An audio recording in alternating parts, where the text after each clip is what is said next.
Hello, guys and dolls. Welcome back to the show, Conversations with Zelia. I'm your host, Zelia Lorraine, and today is Friday, May 16th, 2025. I hope y'all are having a great day today. Today's episode, we're going to discuss cliches and tropes common in Brazilian novelas. As you guys have probably noticed from some of the videos I made, I have a special interest in Brazilian culture, more specifically Brazilian music and novelas. And ever since last year, I've been getting interested in novellas lately. With my first novella I watched in full being Clichés de Charme, which I've already did a review on this channel. Now, Clichés de Charme, for those wondering, is a 2012 7 o'clock novella about three maids who become overnight sensation when they post a video mocking their employers and rise to fame while dealing with the shenanigans of their rival Gianni, a washed-up electro-floral singer. In that novella, along with Avenida Brazil and Lado a Lado, was pretty much the big global's biggest hits of 2012. And while watching clips of other novellas and doing research on other novellas, I noticed certain cliches that are in said novellas, which we're going to discuss today. Before I get into our commentary on novellas, cliches / tropes, I'm going to give you a brief briefing about Globo's novella schedules, namely Novelas das Seis, Novelas das Sete, Novelas das Nove, and Novelas das Onze. Novelas das Seis, or 6 o'clock novellas, they're pretty much novellas that are very lighthearted and often take place in the past or the original era. And back in the 70s, the 6 o'clock novellas, they used to be based on books, but nowadays they're pretty much period pieces or contemporary pieces that are mainly lighthearted. In fact, in my Come to Gado video, I made a mistake of referring to it as a 7 o'clock novella because I never thought it was I didn't know it was a 6 o'clock novella because it didn't have the elements of a 6 o'clock novella, which that'll be a discussion for a later time. And speaking of 7 o'clock novellas, novellas that Sete or 7 o'clock novellas, they're pretty much novellas that are pretty much comedic themed and have a lot of comedy in them, and are romantic with romantic side plots pretty much reflecting romantic comedy. Then the primetime novellas, which are the novelas da noite, formerly known as novelas da oite, which are the 8/9 o'clock novellas. They're pretty much the primetime novellas and the novella slot where Global get their biggest ratings. And primetime novellas, they're pretty much novellas that are grounded in reality and have a lot of mature themes and subject matter. And depending on the author, they may have magical realism in them, but aside from that, it's pretty much more grounded and based in reality. It reflects real life issues. And then the novelas das Onze, or the 11 o'clock novellas, which they nowadays just put on globoplay, they're pretty much the super mature novellas that are too explicit for prime time, so they air it late at night. Though nowadays they mainly upload it on globoplay. And globoplay is pretty much my introduction to these novellas. And for those wondering what globoplay is a streaming service launched by Global that pretty much has a lot of their catalog, from older, newer novellas, original series created for the platform, and among other things. And that's how I was able to watch a lot of novellas. Now, before I discuss the novella's cliche, I'm just going to preface it with, this is based on observation, research, and from what I watched on YouTube and on globoplay.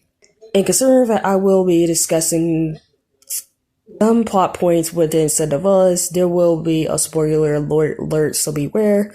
And plus, I'm not trying to say all of these cliches are featured in these novellas, but I'm just saying that they're a common occurrence to them. So let's get started. The first cliche to mention is that the setting. A lot, 99.9% of these novellas, namely the urban themed ones, they tend to take place in either Rio de Janeiro or Sao Paulo, which are the two biggest cities in Brazil that that a person with surface level knowledge of Brazil knows about. And then if it's a regionalist novella, they take place in either Bahia or the countryside. And then the second cliche is female protagonists who are referred to as macinas, who are either naive young women or worldly career women that are vanilla and tend to get outstaged by the villains. And this is something I noticed during my research, that a lot of the macinas, they often written very plainly, with often one-dimensional, and with their biggest defining character trait is pretty much their virtues, essentially, or their career woman personality. Not to mention, with some of the macinas, they're so poorly written that they pretty much get disliked by the audience, like Toya from Arega do Jogo, or Regina from Babylonia. Not to mention, some macinas, they don't help their case by doing actions that make them come across as unintentionally sympathetic.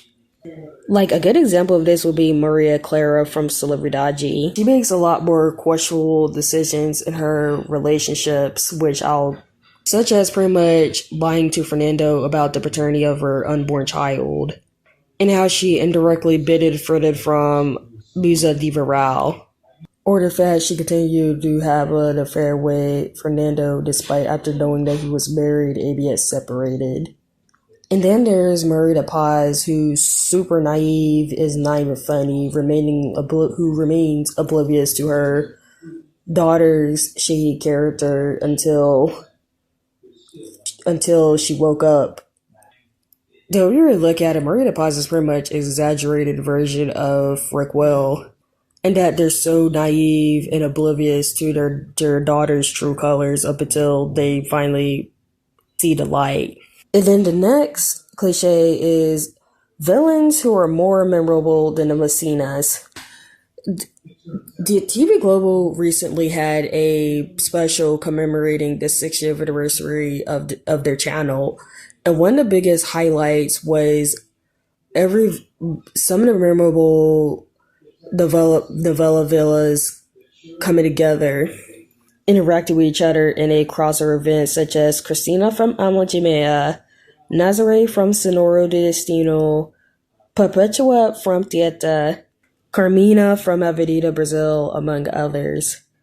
And that segment in so many ways reflected just how much these villas carry the novellas, to the point they become memes. Like, for example, the aforementioned Nazaré from Sonoro de Destino, she literally birthed the confused math lady meme, for God Christ's sakes. Though a lot of it is because of these villas' over-the-top performance, or sometimes their unintentional sympathies, to the point you want to root for the villas than the Mocinas.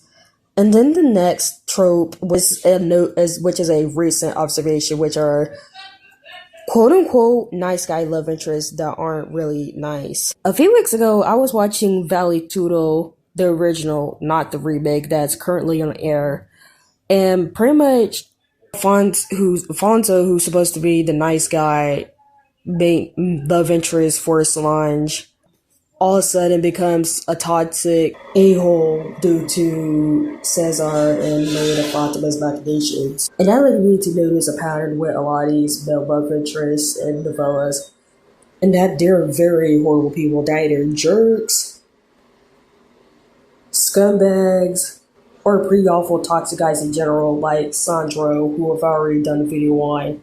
Sandro spends the majority of Shades of Charm giving Pina grief, and only decides to change his act when Pina starts dating other guys.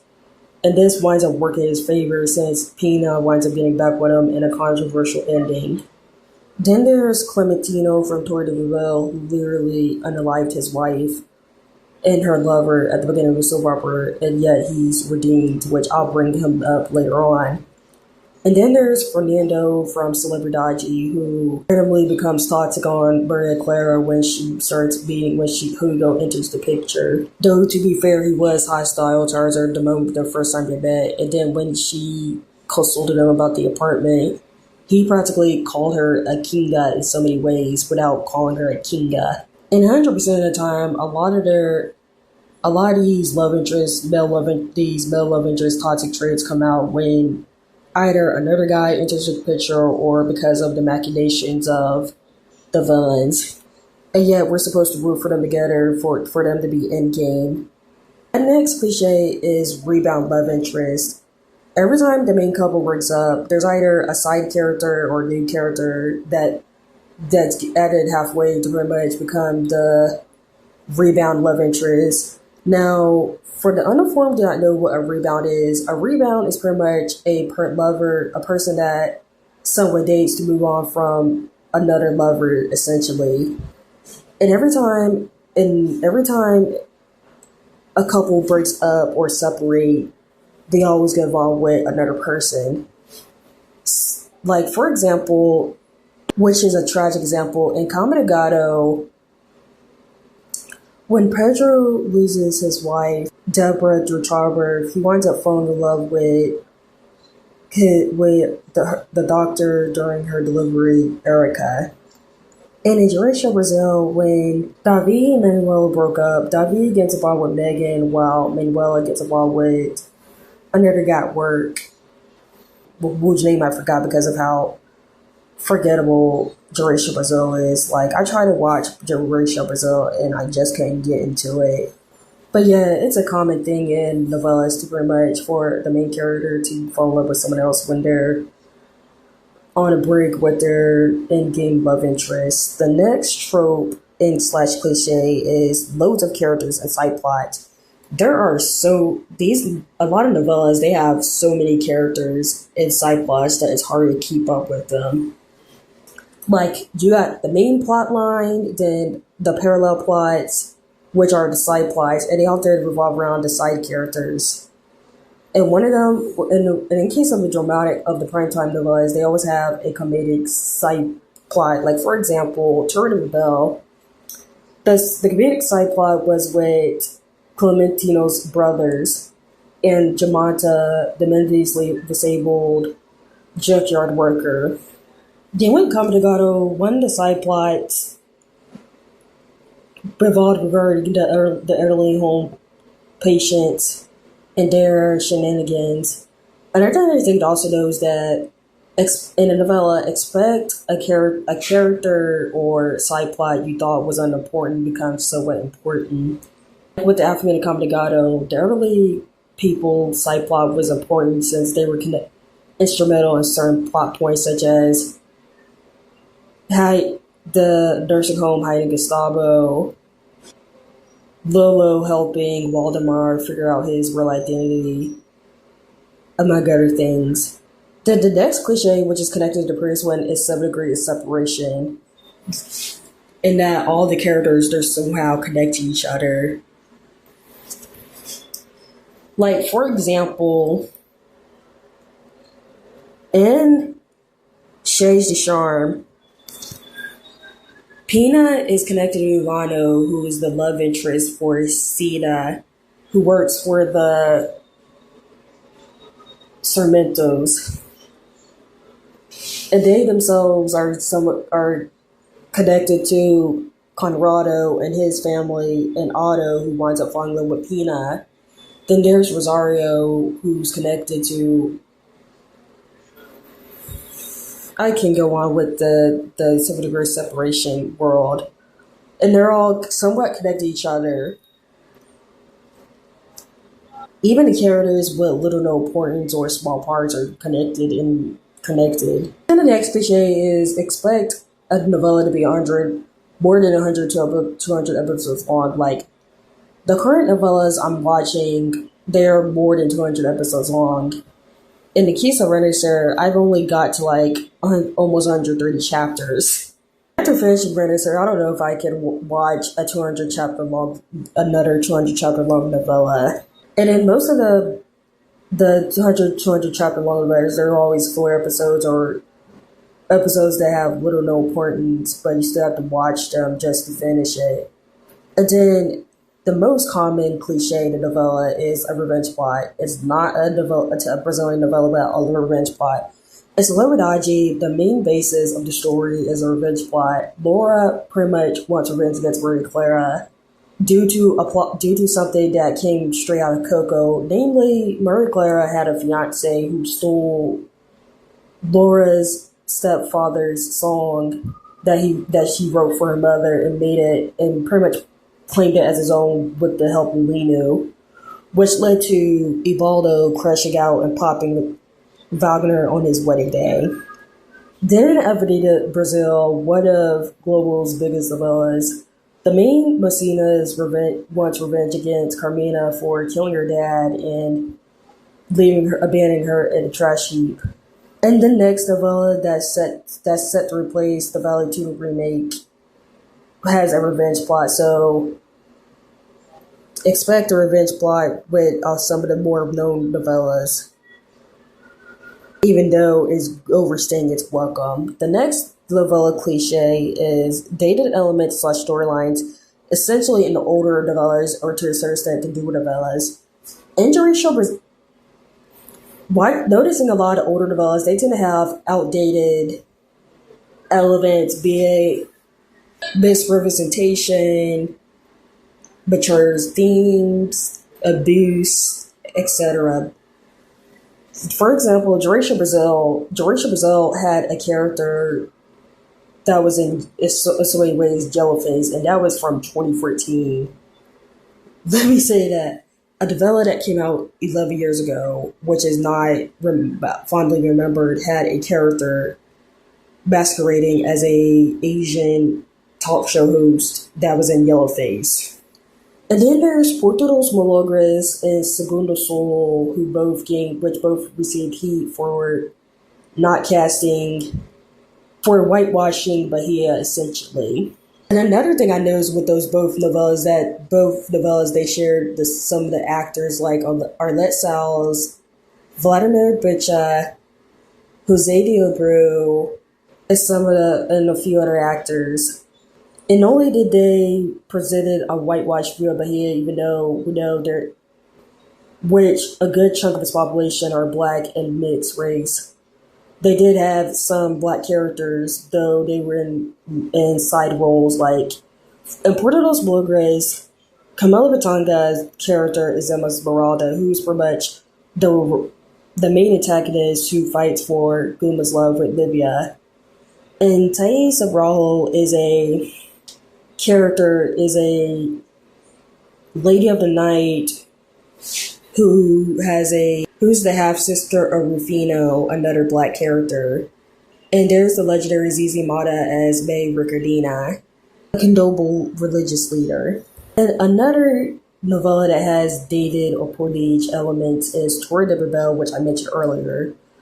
The biggest dated element with this novella is the lead character who literally unalived his wife and her lover in a crime of passion, having a redemption arc, and we're supposed to root for him. Then Alejandro, his son-in-law, beats the crap out of his daughter Sandrina in front of everyone at a party after seeing her with the man she cheated on her with during their honeymoon. Let me repeat, Alejandro, the quote-unquote good guys in the novella, beats the crap out of Sandra and the guy she was flirting with, the same guy who she cheated on her with at his honeymoon, at a big party in front of everyone, and nobody stepped in. In fact, I remember a few months ago, showing this scene to my younger brother and my mom. They were pretty much shocked.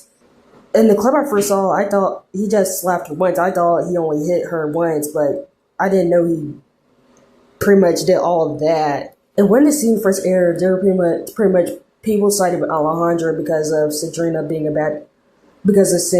villainous act and being a shady character. But nowadays, people will instantly turn on Alejandra one night and would no way support him. And the fact that we're all supposed to be rooting for a woman getting beat ruthlessly because she was a kinga and did shady things, which hopefully we're done with that mindset and thinking. And then the next novella cliche, which I know is the observation, is the widow slash motherless fetish. I noticed that something I noticed with a lot of novellas that some of the lead characters, being male or female, they tend to be widowed or have children that are missing their mothers, and the mothers in some case, and the missing parents in some cases are either dead or deadbeat. Like, for example, this is the biggest plot point of Renaissance. Xander Sicio's children are left motherless because their mother, Maria Santa, died giving birth to the fourth one, which leads to a lot of resentment towards his fourth child because his mom died giving birth to him. And then in Tres Hermanos, a novella that have yet to be on globoplay. Side note, I've been hearing things about Tres Hermanos when people saying that it's a very bad novella, which because everybody's known globoplay. I need to check it out to see just how bad it is. Bento, the love interest of Claudia Bruce's character Dora, is a widowed single father whose wife died giving birth to their youngest child. So expect a character to be widowed or their children to be motherless. The next is novella staple, which is a cat fight or someone getting slapped. There are so many of these slap scenes novellas that there are compilations for them on which you could look up on YouTube. Some separated by the novella, then the others are in the big compilation. Be it woman versus woman, men versus men, woman versus man, men versus woman. Expect someone to get slapped or get into a huge fight in a novella. With the most infamous beatdowns being Maria Clara and Laura Celebridade, Maria do Carmo and Nazaré is Senhora do Destino, the Celebridade recreation and Caminos das Indios. I can go on. Then the next trope is the conclusion, which the happy endings and chaotic finales. Expect a novella to have not only a happy ending for the lead protagonist, but also some craziness going on in the finale, like someone getting kidnapped, someone getting murked, someone getting married, someone getting pregnant, which tend to happen in a lot of the novella's finale, or the novella, or something to subvert, or a subversion of those things. Like, for example, in Imperial, the lead male protagonist gets unalived by his son at the end. Then in Odoro Badasso, no one does Murder Pies gets with her one true love, which is Amadou, after his wife dies of cancer. But their daughter, Josiane, who seemingly reformed, killed her ex-lover, Regis, pretty much revealing that she never really changed. And Alma Jamea, where Christina literally goes to hell, literally. So yeah, expect a chaotic finale and a happy ending, or not happy ending for the lead protagonist. Then the next one, which is musical related, is expect a novella to have a great soundtrack, both international and national. Now in most novellas, most novellas, they have two separate soundtracks, one which consists of national songs and one which consists of international songs. And I tell you, I was introduced to a lot of great music through these novella soundtracks. Like, for example, Portos dos Blogres, with the opening theme, Caminos de Mar by the late Gal Costa. Then Celebridade, which also has an awesome soundtrack as well, with Love's theme being the opening theme. Then there's Shades de Charme, which despite the soundtrack being dated in 2012, also has awesome music as well, such as Lay Lay Lay, Ex My Love, Fidela Imperquet, Maria Brasileira, I can go on. And there's padding / art fatigue. In a lengthy novella, expect a lot of padding of including insignificant scene / filler, then art fatigues. There are story arcs or plots that go on for way too long. Like, for example, Redditor, the whole subplot with Tiago Gablina and his lucky chicken, it goes on for like way too long to the point you just want that arc to end. And then another arc fatigue example is Camarigado, especially Gustavo. It took literally 120 something episodes for Gustavo to realize Veronica's true colors, and when he does realize this, it's like too late. Which leads me to another trope: characters not using their head/logic. This is the one pet peeve of mine when I watch these novellas. A lot of these characters, they rarely use their logic or heads, and they don't put two or two together. That was the one of the most frustrating things about that made me rage quit Paraiso Tropical. Paula and Danielle pretty much spend the entirety of the novella being gaslit by Olavo's shenanigans. And even when they do put their heads together, they want to, Olavo figures things out and pretty much sabotages them. And then with Camarigado, Rose, Gustavo, they barely put two and two together in regards to Veronica trying to ruin their relationship, namely not questioning Cluza, the maid that Veronica hired to spy on them essentially, and how Cluza is pretty much the reason behind their conflict. Then there's the paternity or family or relative twist reveals. Segundo Sol, for example, had a controversial paternity twist reveal where it turned out that Remy was Corolla's uncle / Loretta's half brother. A concerning fact, Corolla and Remy have been sleeping with each other. They pretty much have been unknowingly having an incestuous relationship since they're both uncle and niece. Another paternity twist was a celebrity IG with Ignacio, which, if you really look at it, it was obvious. It was a dead giveaway with that paternity twist. Then it wasn't all that surprising when it was revealed at the end, considering Ignacio's appearance. And the next cliche is rage quit moments. There are some moments in the novella where it's either because of the character or the writing that makes you want to rage quit it, like, or skip a few chapters. Like, for example, Thais kidnapping her twin sister so she could pass herself off as Paula was what made me rage quit Paraiso Tropical and make me not want to finish it. That's how infuriated I was with Paraiso Tropical. I wanted rage quitting it. And in cases where the writing is boring or stale, they'll cause people to very much skip an episode or not and continue watching it. Then another Brazilian novel cliche or staple is love triangle / adultery.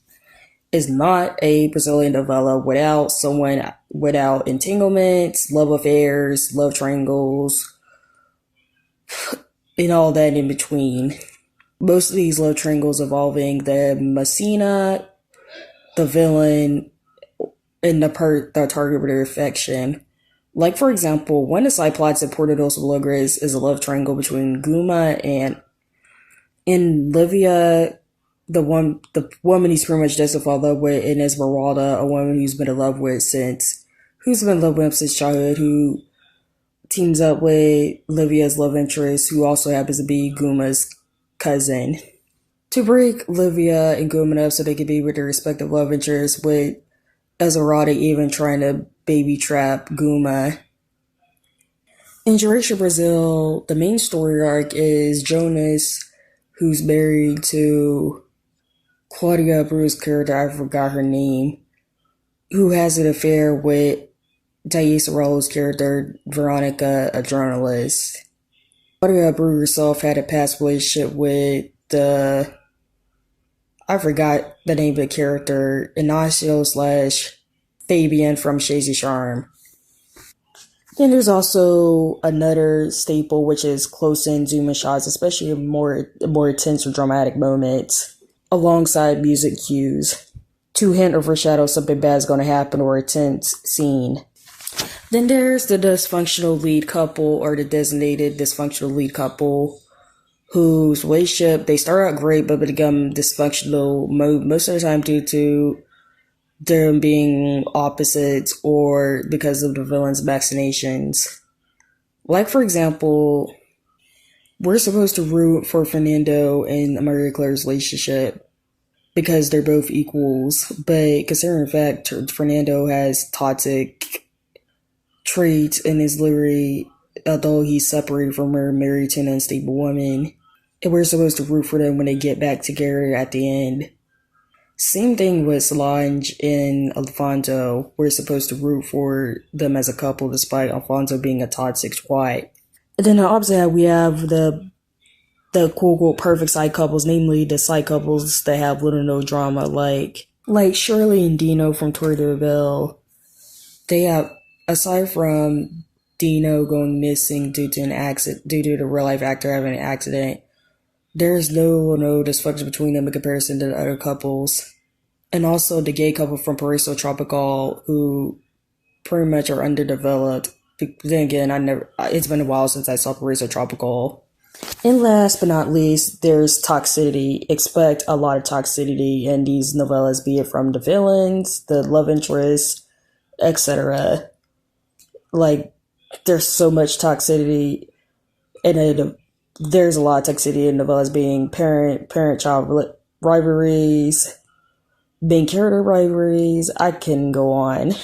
Like, for example, in Renaissance, Zayn says he has a toxic relationship with João Pedro, which a lot of it is generationally based, which I'll discuss in my future review, so stay tuned for that. And then there's also the respective trademarks of the novella writers, starting with Silvio de Abreu, whose novellas often take place in Sao Paulo. The main characters are often well-off, wealthy characters, and there's and most of the characters are pretty much ambitious, like Angela from Tour de Babel and Bia Falcao from Bellissima. More recently, Lola from Beleza Fatal. Next, there's Manuel Carlos, whose novellas are often set in Rio. The main lead characters are often upper middle class characters with upper middle class problems, essentially. Then the lead Mazinha they're always named Helena. Then the opening number is always a bossa nova Tom Jobim song. And there's always a mother and daughter conflict. Like, for example, with the mother-daughter conflict in Laços de Familia. There's a mother-daughter conflict in Pagina's de Vida. I can go on. Then with Gibraltar Braga or Giba, there's always villain couples like Cesar and Marita Fatima, Laura and Marcos, Belbo and Olavio. Sibling rivalry, which is like with Maria Clara and her sister Ana Paula. Olavio and his adopted brother. His most famous signature, the murder mystery arc. Namely, more specifically, a significant character, most of them are villainous. They get killed in their last few episodes, or half of the novella is devoted to who pretty much unalive them. Like Kimoto Odeshi Rockman, Kimoto Lenu Vasconcelos, Kimoto Norma, Kimoto Murillo. I can go on. And now something I noticed that, and I'm not going to give them away, is that some of the Kimotos were predictable. Like, for example, in Paraiso Tropical, Alava was the one that unalived Thais because Thais was blackmailing him, and then Laura was the one that unalived Linu. Her villain origin story. And then there's also an ethics conflict. Babylonia and Valetudo, the one thing they have in common is that there's an ethics conflict, namely, is it worth it being honest in a corrupt society? In Valetudo, it's explored with an honest by the book mother and her rebellious social climbing daughter. Then in Babylonia, it's explored through the three female leads, two who are villainous rivals, and the third who wants to support herself through honesty. Then with Gloria Perez, her most of her novellas, they tend to be super mature. They tend to take on darker subject matters like human trafficking with Salvatore, a forced career with drug trafficking, and the police, Barriga de Oguma with surrogacy, etc. And then, as I stated, this ties in with my previous point, social commentary. Her novellas to discuss social issues like there are often hot button like human trafficking, surrogacy, murder, drugs, among other things. And then is not a Gloria Perez novella about dance numbers, which is a tribute to her daughter Daniela. Now, for those that aren't familiar with the story, her daughter Daniela was an aspiring actress who was brutally murdered by her co-star and his wife because of jealousy, essentially. And her murder case was like a big deal in early 90s Brazil. It led to changes in regards to murder laws there. And last but not least, her novellas tend to take place in exotic locations like O Clone, which takes place in Morocco. Caminos de dos Indias, which takes place in India, and Salvatore, which takes place in Turkey, and these exotic locations makes them prone to stereotypical portrayals, and I'll leave it at that. Then while Sarah Carrasco, most of his plot, although they're pretty much ratings hits, they tend to take a nosedive halfway through, like for example, Adonio de Badasso, Murray of the Pies is super naive, and things go pretty much downhill for her during halfway through. Not to mention certain things in the plot don't make sense, like the infamous scene of a student slapping his teacher. I wonder what the heck was that purpose of that scene other than him showing of him to be a horrible, and Sylvia not responding back. Even though she did respond back, she probably would have lost her job. Food fights, which are as common in most of his novellas.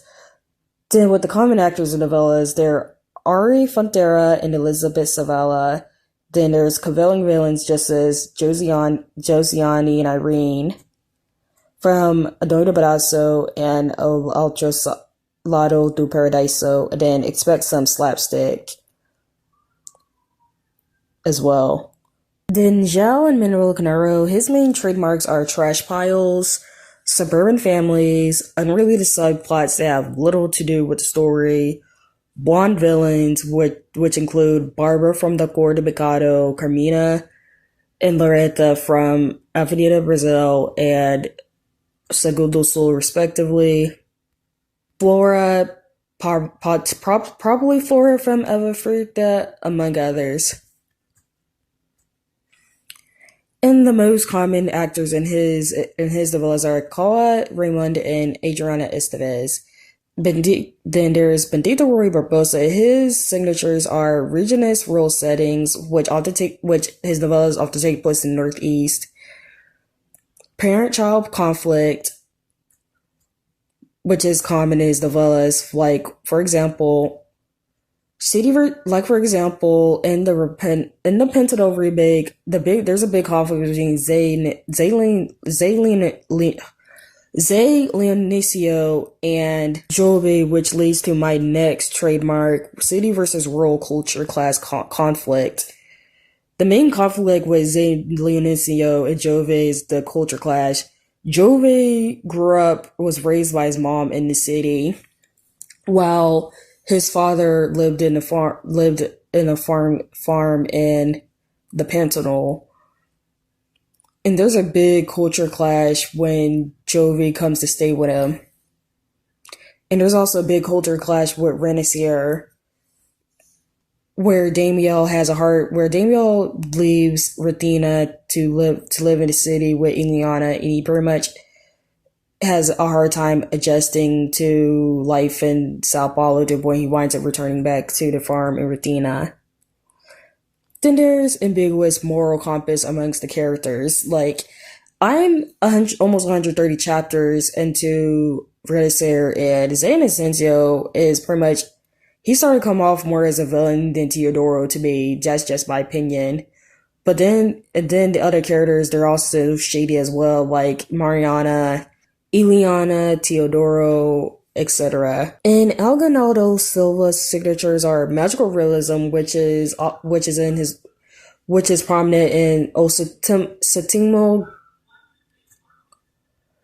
Guardião, which I hope I don't butcher it correctly, and Portugal's Bonecas. A northeast protagonist, such as Maria de Carmo, Goom from Senor de Destino, Guma from Portugal's Bologna, and the titular Tieta, then his settings, they tend to take place in a fictional city. Then a character often gets unalived by stairs. There's always a shady politician or corrupt politician, large families, diamonds, samba schools are often featured in his works. There's always eventual characters such as Rosa Palmeral, whose backstory was she wound up going to jail for murdering a guy that raped her sister. Which, in my opinion, she should have gotten a light sentence because the dude she murdered raped her sister and was also already a predator. So in my opinion, she should have gotten a light sentence for that. But still, she counts as a vengeful character. And his upcoming novella that's set to replace the Valley Tutor remake also has a vengeful character as well.